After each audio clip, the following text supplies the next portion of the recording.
Escoltes Animals Polítics. Avui és 22 d'octubre de 2025 i aquest és l'episodi 8 titulat Davant l'ecocidi, la vida com a trinxera.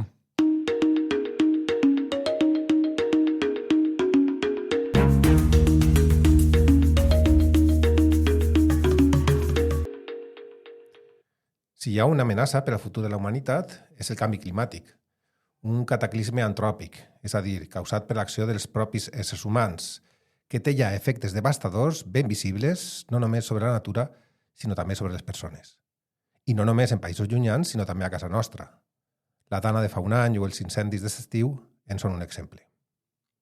L'emergència climàtica també ho és social, perquè els fenòmens meteorològics extrems causen morts, migracions forçades i un empitjorament de les condicions de vida i de treball que afecten de manera diferencial als que menys recursos tenen.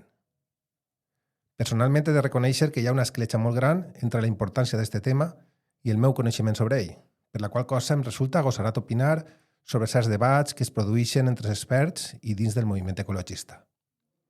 Preferisc, per tant, escoltar i aprendre de les persones que en saben i, sobretot, d'aquelles que actuen en conseqüència i, davant l'ecocidi, defensen la trinxera de la vida.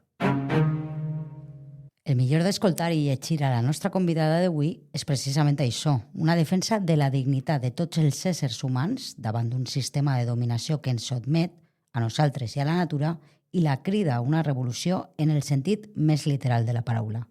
Una impugnació de l'actual estat de coses que, lluny de la paralització que provoquen les distopies, posa en el centre de l'acció el que ens fa humans, és a dir, el vincle indissoluble amb la comunitat i amb el planeta Terra, o dit d'una altra manera, la trama de la vida. És per això que una pensa de seguida en aquella vella cançó de Violeta Parra, Gràcies a la vida, que es va convertir en himne. Un himne revolucionari, diria jo.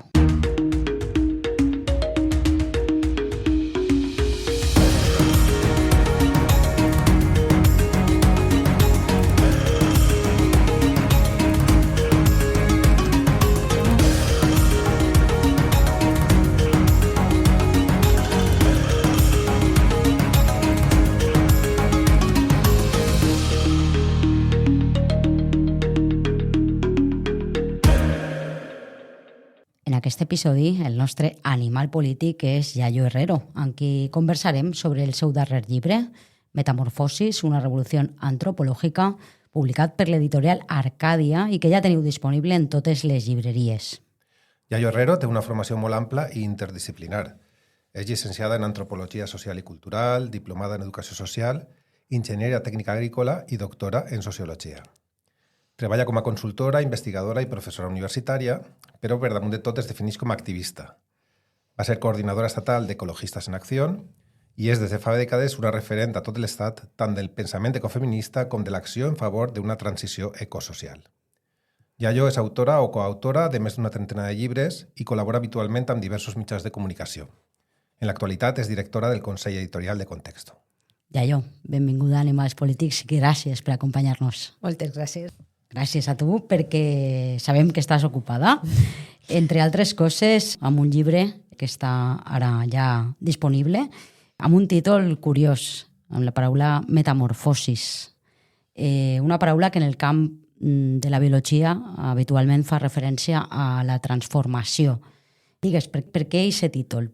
Bueno, la metamorfosis es una metáfora que yo he querido utilizar, ¿no? En el libro juego con dos metáforas, la de mutación y la de metamorfosis, ¿no?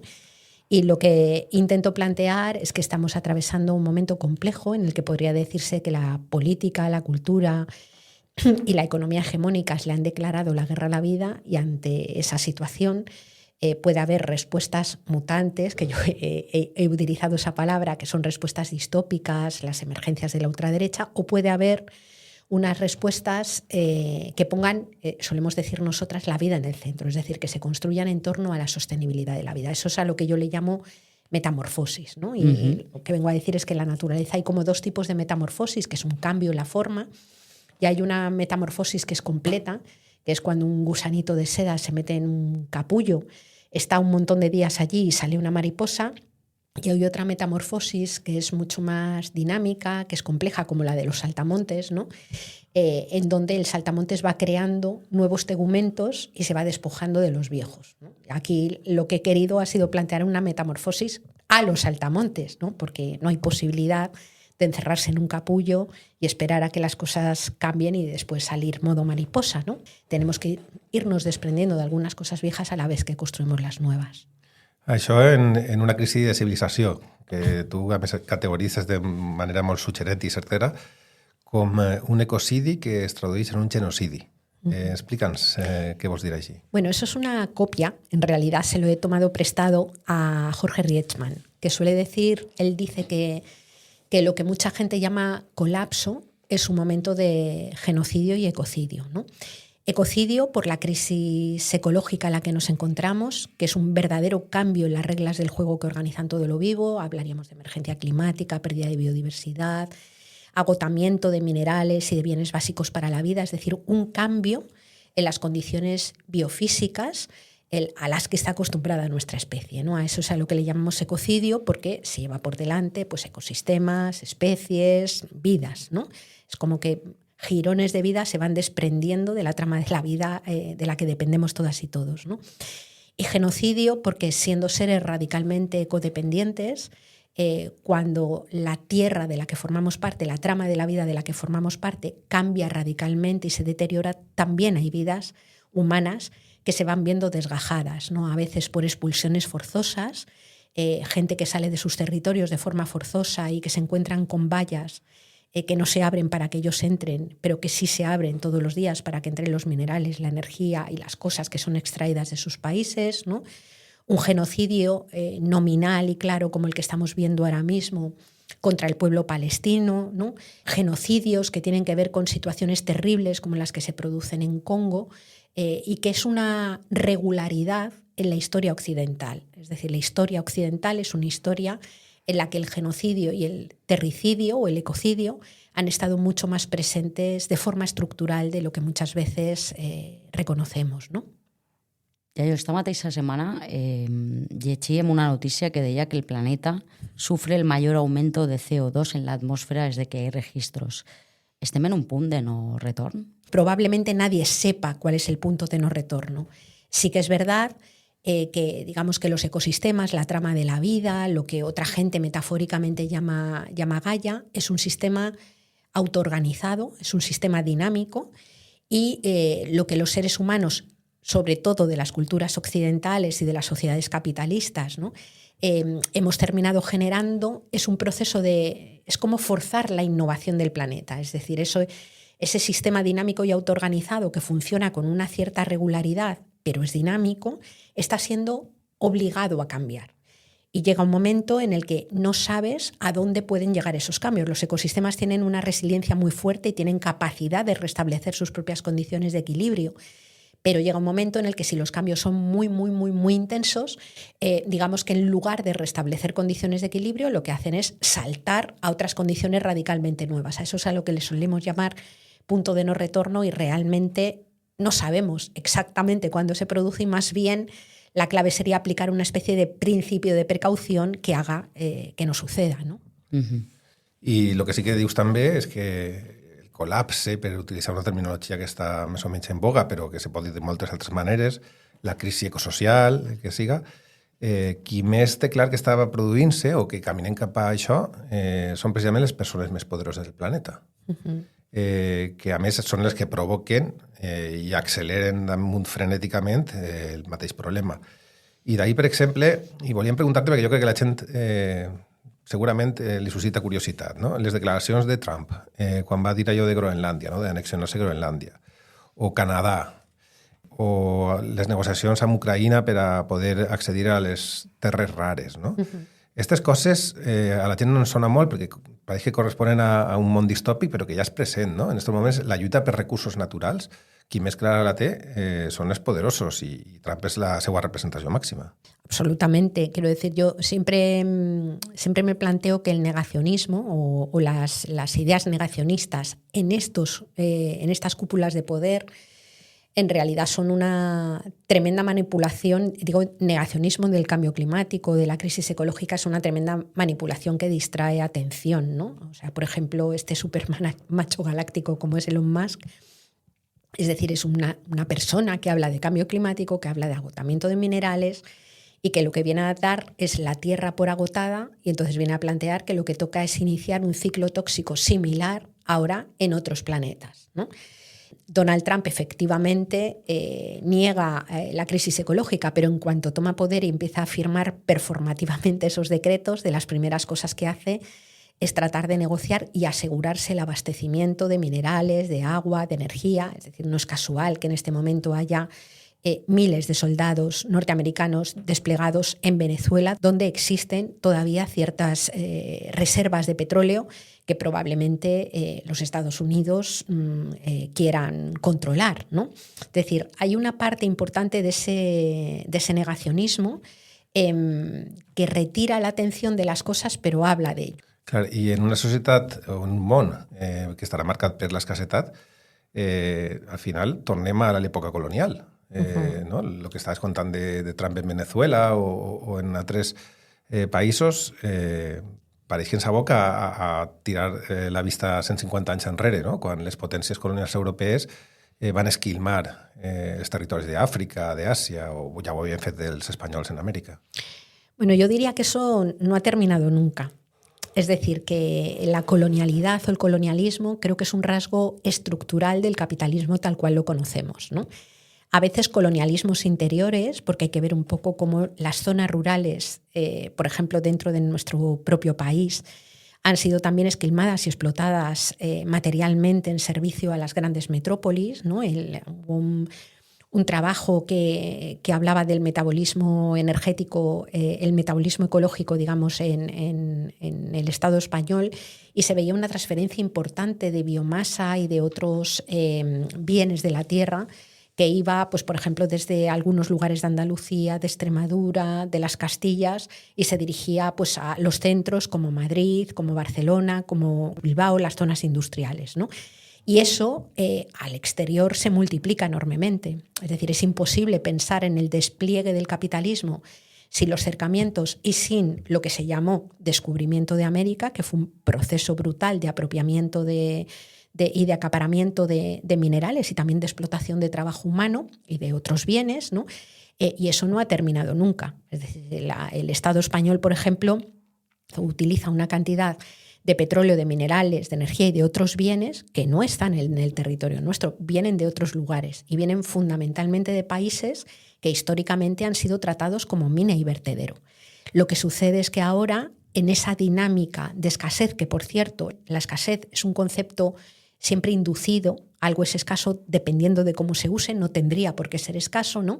Pero la escasez dentro de este modelo a lo que aboca y a lo que lleva es a intensificar el extractivismo de una forma brutal. Y hablamos, por ejemplo, del triángulo del litio, Chile, Bolivia y Argentina, o hablamos de Congo con el cobalto, podríamos hablar del Sáhara, por ejemplo, con la extracción de fosfatos y nitratos, es decir, y es el caso, estoy nombrando el Estado español, pero todos, absolutamente todos los países que hoy llamamos desarrollados son países que viven con muchos más recursos de los que hay en sus propios territorios. Luego, és un modelo que és estructuralment colonial, no? En aquest model i davant d'aquesta situació n'hi ha una resposta que tu anomenes fascismo del siglo XXI, on descrius l'aliança entre superrics, visionaris ultratecnològics i fonamentalistes religiosos que defensen els interessos d'una elit i que d'alguna manera estan imposant el seu relat a les grans majories, no? Que desconfien de la política institucional clàssica, de la democràcia, no? ¿A qué creus que se deu això? Naomi Klein y Astra Taylor escribieron un artículo desde mi punto de vista excelente que se llama El fascismo del fin de los tiempos, que es un artículo en el que recogen una buena parte de esta mirada y cuentan lo que se está viviendo en un lugar como Estados Unidos, donde lo que se está viviendo casi es como una especie de relato distópico. Tú lees, por ejemplo, El cuento de la criada, y el inicio de la República de Gilead no es muy diferente a los inicios que se están viviendo ahora mismo en los Estados Unidos, ¿no? Y se da alianza entre todos esos elementos que acabas de nombrar, ¿no? Yo creo que se imponga a las mayorías tiene que ver con una suma de cosas complejas, ¿no? En primer lugar, tener una cultura en donde la mayor parte de la gente no se siente parte de la tierra. Intento explicar esto, ¿no? Es decir, una buena parte de las personas no acaban de ser conscientes de que las personas forman parte de una trama de la vida que tiene límites y que todo, absolutamente todo, lo de que cualquier ser humano pueda necesitar nace en primera instancia de la naturaleza, que no hay tecnología sin naturaleza, no hay economía sin naturaleza, no hay vida humana posible sin naturaleza, ¿no? Y esa distancia, esa ruptura, ese abismo ontológico que hay entre seres humanos y la trama de la vida construye o ha permitido construir una forma de entender la economía, una forma de entender la ciencia que tiene efectos muy, muy importantes, ¿no? Por ejemplo, mucha gente cree que algo se inventará para resolver cualquier problema que haya, ¿no? Y en esa lógica es muy difícil poder mirar desde otro lugar. Luego se añade el control de las redes sociales, la coerción, la amenaza, los medios de comunicación, ¿no? Pero yo creo que de fondo hay un problema cultural, que es un problema antropológico, hay un problema de entender qué es lo que somos, ¿no? Que nos hace tremendamente manipulables.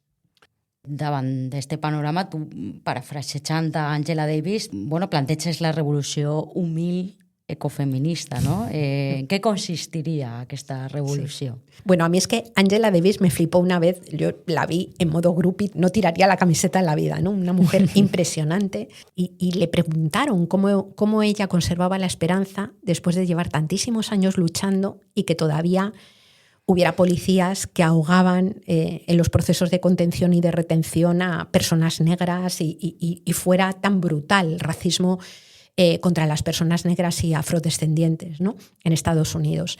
Y Angela Davis lo que contestó fue que para ella la esperanza no era nada que nadie le tuviera que dar, sino que para ella la esperanza era una disciplina, era una forma de estar en el mundo esperando y trabajando para que las cosas que deseaba que sucedieran, ¿no? A mí me gustan mucho las palabras, ¿no? Y me gusta mucho la etimología y ver de dónde vienen las palabras. Claro, la palabra revolución es una palabra que tiene que ver con la idea de cambiar alrededor de lo cual giramos, ¿no? Es revolución, es decir, volver a girar alrededor de otra cosa. A mí me parecía que un mundo que gira alrededor del dinero y alrededor del poder se revoluciona cuando empieza a girar alrededor de la vida, alrededor del sostenimiento de la vida y de lo que hace falta para sostener la vida, ¿no? Y lo de humilde era un juego de palabras. Humilde tiene la misma raíz etimológica que humano, que humus, que quiere decir tierra. Yo cuando hablaba de revolución humilde me refería a una revolución, no a una revolución que aspira a poco, que no es ambiciosa. Es una revolución que puede confrontar, que puede escupir, que puede golpear, que puede abrazar, pero es una revolución sobre todo que pretende tomar tierra. Y tomar tierra quiere decir que pretende construir economías que se sostengan sobre lo que la tierra puede producir economías y políticas que atienden al hecho de que los cuerpos son vulnerables y finitos, tienen que ser cuidados y sostenidos, que no hay nadie que pueda vivir de forma independiente porque ni la casa, ni el alimento, ni los cuidados, ni la educación, ni todo lo que hace falta para ser humano se puede obtener en solitario, ¿no? A eso me refiero con una revolución humilde, que es una transformación en el modelo económico, en el modelo político, en el modelo cultural, y que no es una cosa, es decir, que no tenga un anclaje. Estamos hablando de garantizar condiciones de vida dignas a todas las personas en un planeta translimitado y en pleno proceso de cambio climático. Y eso es muy concreto. Hablamos de vivienda, hablamos de educación, hablamos de alimento, hablamos de cuidados, hablamos de relaciones, hablamos de posibilidad de decidir sobre las condiciones de vida, ¿no? A eso es a lo que nos referimos. Sí, perquè tu dius que frente a la fantasía de la individualidad, ¿no? La antropología ecofeminista reconoce la vida humana como ecodependiente interdependiente. Absolutamente. O sea, yo siempre digo que el patriarcado es mucho más que el que haya hombres que tengan mejores puestos, mejor salario o manden sobre las mujeres o las violenten, ¿no? El patriarcado es un modelo absolutamente perverso que lo que hace es invisibilizar, explotar, someter y en algunos casos violentar precisamente aquello de lo que depende. Es decir, es un modelo absolutamente absurdo desde el punto de vista de la supervivencia, porque el modelo patriarcal lo que hace es destrozar aquello de lo que depende. Destroza la tierra y destroza las relaciones o invisibiliza las relaciones que permiten que los cuerpos se mantengan vivos, ¿no? Es decir, la fantasía de la individualidad lo que dice es que hay sujetos que viven con el privilegio o con la pretensión de poder vivir emancipados de la tierra, emancipados de sus cuerpos y emancipados del resto de las personas. Nadie puede vivir así. Hay gente que vive bajo el privilegio de que esto es así, solamente porque hay otras personas, otros territorios, otros seres vivos que en lugares ocultos e invisibles sostienen la vida, ¿no? Es un sujeto patriarcal que mayoritariamente se puede encarnar en cuerpos de hombres, pero a veces también en cuerpos de mujeres, muchas veces también en cuerpos de mujeres, ¿no? Yayo, tu expliques que Rebecca Solnit conta en un llibre que es diu Un paraíso en el infierno, dic la referència per si els nostres oients volen llegir-lo, que quan les persones perceben de forma directa el perill són capaces d'organitzar-se, no? I posa com a exemple la resposta social de Nova Orleans quan va ser arrasada pel Katrina. Una cosa així va passar així, també, amb la Dana. Tu tingueres una experiència de fet amb uns alumnes de la UAS. No? Conta'ns un poc aquesta experiencia. Sí, bueno, fue alucinante. Yo había ido a la UAS unos meses antes para tener un encuentro con los alumnos de cuarto de la ESO, de una profesora de economía maravillosa que se llama Mónica. Ellos habían trabajado con este libro y yo tuve un encuentro con ellos que fue espectacular. Entonces, cuando sucedió la Dana, yo pensé en ellos y me sentí, o sea, tuve una sensación horrible de decir, he sido como Cassandra para estos chavales, ¿no? Porque yo había llegado al colegio, les había hablado que vivían en una zona que podía estar tremendamente afectada por las danas, que había que poner en marcha medidas de precaución, de adaptación, bueno, todo esto, ¿no? Y de repente había pasado, ¿no? Entonces llamé a Mónica, le pregunté por el alumnado y ella me contó que, bueno, que el instituto no había quedado afectado, que estaba en la parte seca, que había quedado seca en Alacuás, pero que había alumnado que lo había pasado muy mal, había alguno que había perdido algún familiar y tal.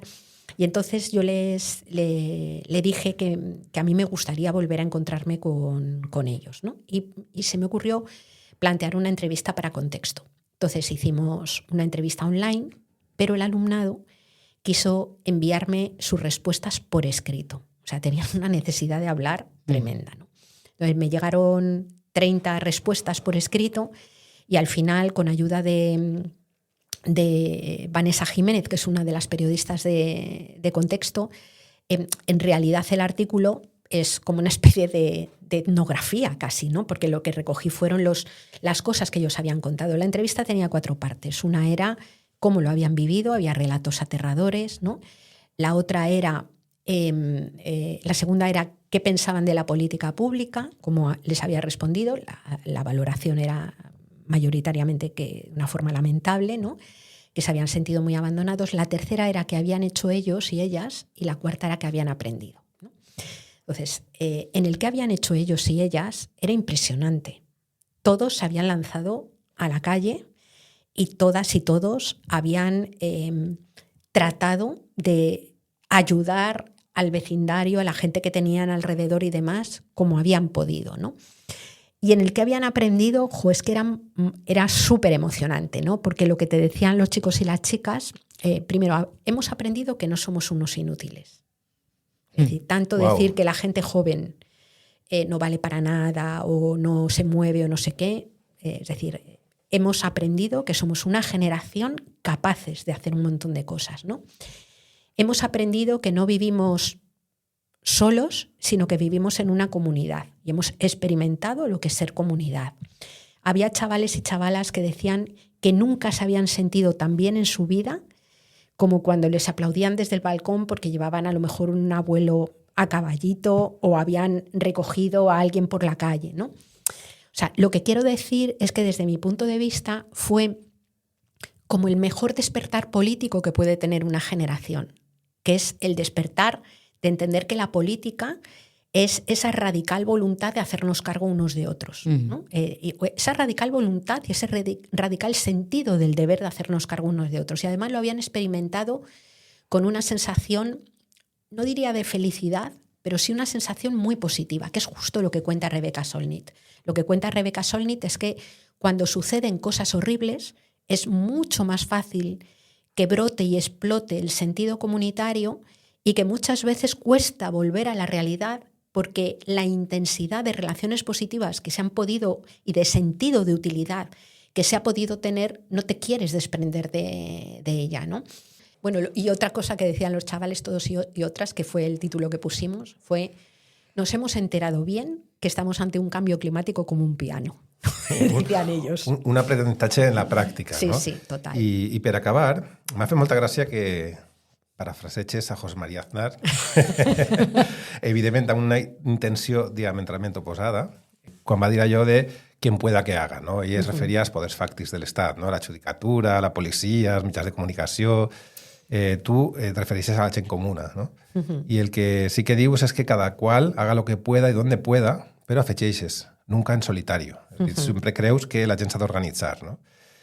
Tu, que estàs molt connectada amb moltíssimes xarxes, creus que comença a haver ja una massa crítica de projectes comunitaris que estan intentant canviar les coses des de la pràctica? Hay una enorme masa crítica de proyectos comunitarios. O sea, la lleva viendo desde hace muchísimo tiempo, ¿no?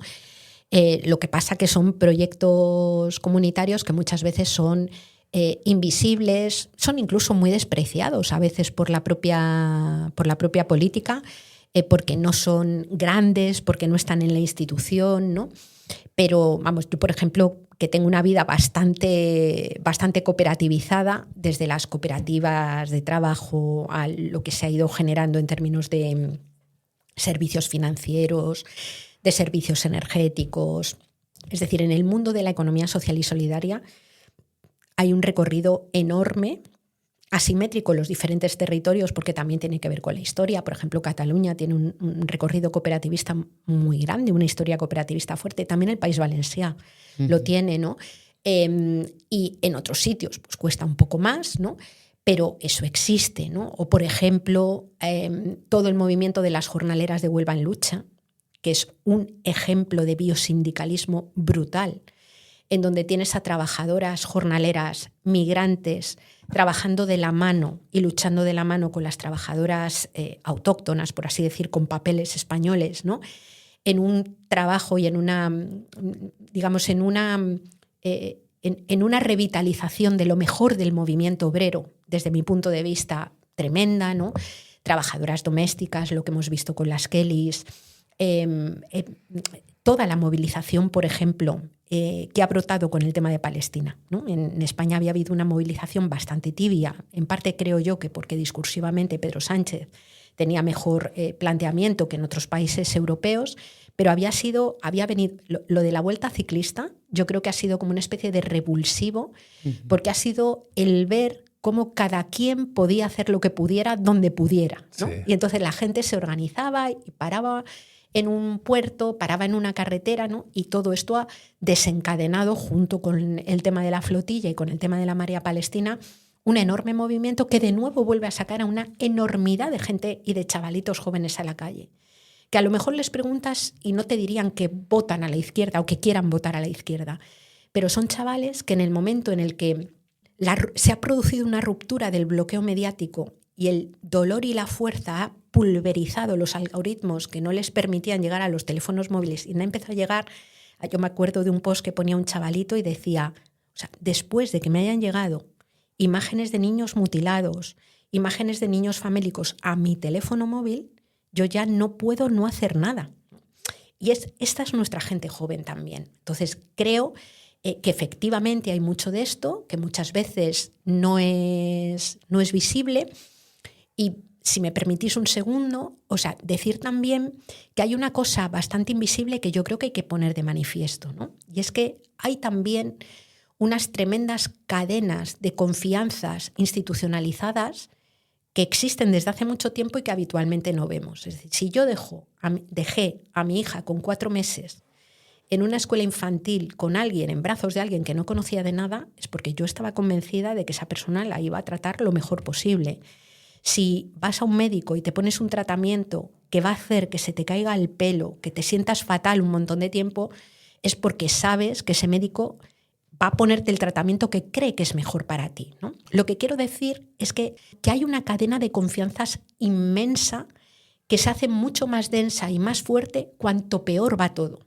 Y creo que eso en los tiempos que estamos corriendo es muy necesario ponerlo encima de la mesa, ¿no? Sí, confiança i esperança, com deia Angela Davis, que ens insuflen també llibres com el teu, el de, recordem, Metamorfosis, una revolució antropològica. Y fins así la conversa, la verdad es que ha sido un luxe y un placer. Para mí también ha sido un gusto. Muchísimas gracias.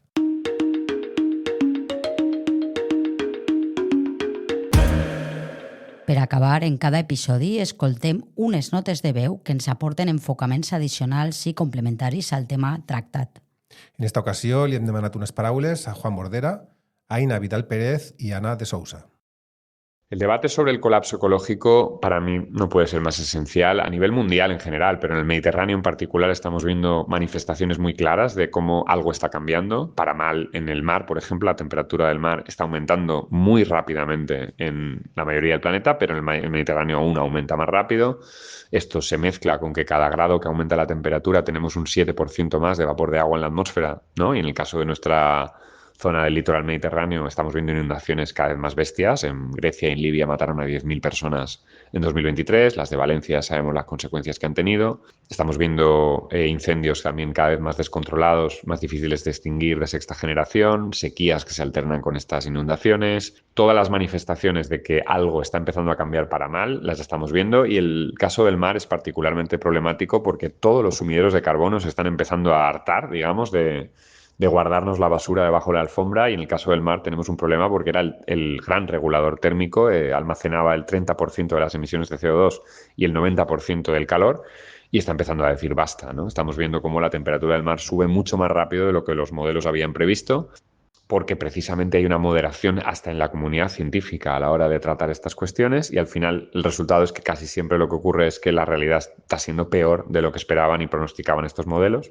y por eso pues nos vamos a enfrentar a una situación en la que la infraestructura que hemos diseñado, los protocolos de emergencias, la gestión del territorio, todo está diseñado para un clima que ya no va a existir. Y por eso es tan esencial tener este debate con la mayor calidad, el mayor rigor posible, y con la mayor valentía, porque enfrentamos una situación en la que el sistema se tiene que rediseñar lo más rápido posible para, como mínimo, adaptarnos a estas nuevas situaciones. Y no lo estamos haciendo precisamente porque este debate no se quiere tener, porque lo cuestiona y lo va a canviar todo. Des de fa unes dècades, els estudis literaris, les humanitats en general, han desenvolupat un interès per el que s'anomena crítica mediambiental. Dintre d'aquesta perspectiva, jo crec que és especialment interessant l'estudi de la literatura contemporània que proposa una nova narrativa per al medi ambient, no? Que està atenta a les relacions entre la història del capitalisme i les transformacions en la producció del que s'ha anomenat natura. Sense cap sorpresa, al País Valencià tenim molta producció narrativa preocupada pel territori que ha tractat el brusc canvi de model econòmic des dels anys 60 endavant, amb processos de desagrarització, industrialització, terciarització, financerització, etc. No? Així, sense cap sorpresa també, abunden les representacions del boom turístic immobiliari com una força que ha convertit el país en el que s'anomena perifèria del plaer, sota un model econòmic marcat per la territorialitat estatal i el desig d'integració en el mercat europeu i global. I puc pensar en exemples com novel·les tipus Societat Limitada de Ferran Torrent, Crematori en la orilla de Rafael Chirves, però també Veus la mar de Víctor Labrado, Les espines del peix de Josep Colomer, Estiu de Josep Vicent Miralles, Todo bajo el sol d'Anna Peñas, etc. I és curiós com en moltes d'aquestes obres la transformació del litoral revela com la lògica d'acumulació i expansió turística genera al seu torn una despossessió material i simbòlica. És a dir, que a través de la narració de les transformacions del territori, esta literatura mostra com la despossessió altera profundament la relació dels pobles amb el seu entorn, desarticulant-ne les estructures socials i substituint-les per una lògica territorial externa que busca la dependència i la domesticació. Per l'Horta és una associació que va néixer a principis dels anys 2000. En aquell moment neix que arrel d'una mobilització ciutadana que es va fer per tal de protegir l'Horta al País Valencià.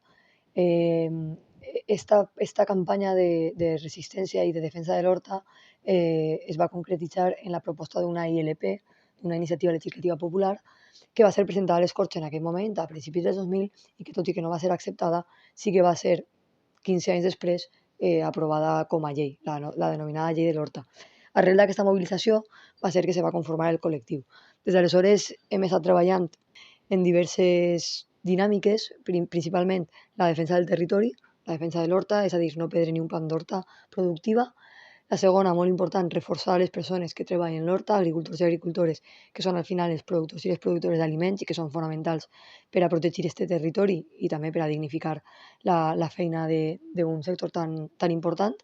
I la tercera és també fer una tasca que sembla que és importantíssima, que és d'apropar la producció d'aliments al consum. I des d'aquest punt de vista hem estat impulsant mercats de proximitat i els anomenats mercats de l'horta. Ara mateix estem en un moment complicat de molts retrocessos a nivell ambiental i territorial. Com sabeu, la llei de l'horta va ser modificada d'una forma molt negativa per als interessos de la protecció de l'horta a principis de 2025 i actualment ens trobem en una lluita intentant a veure si el pronunciament del Tribunal Constitucional és favorable als nostres interessos i se decidís que aquesta modificació és contrària a la Constitució. Pensem que ara és més important que mai, no podem perdre ni un pam de terra i vos animem a totes i a tots a ajuntar-se, a fer comboi i a lluitar per aquesta terra i per aquesta gent que produeix aliments que al final són fonamentals per al nostre dia a dia. Juan, Aina, Anna, moltes gràcies per les vostres aportacions. Això ha sigut l'episodi número 8 d'Animals Polítics. Podeu subscriure-vos i escoltar-nos a l'edició valenciana del diario.es i a totes les plataformes, a més de trobar-nos al nostre canal de Telegram i a les xarxes. Fins la propera setmana.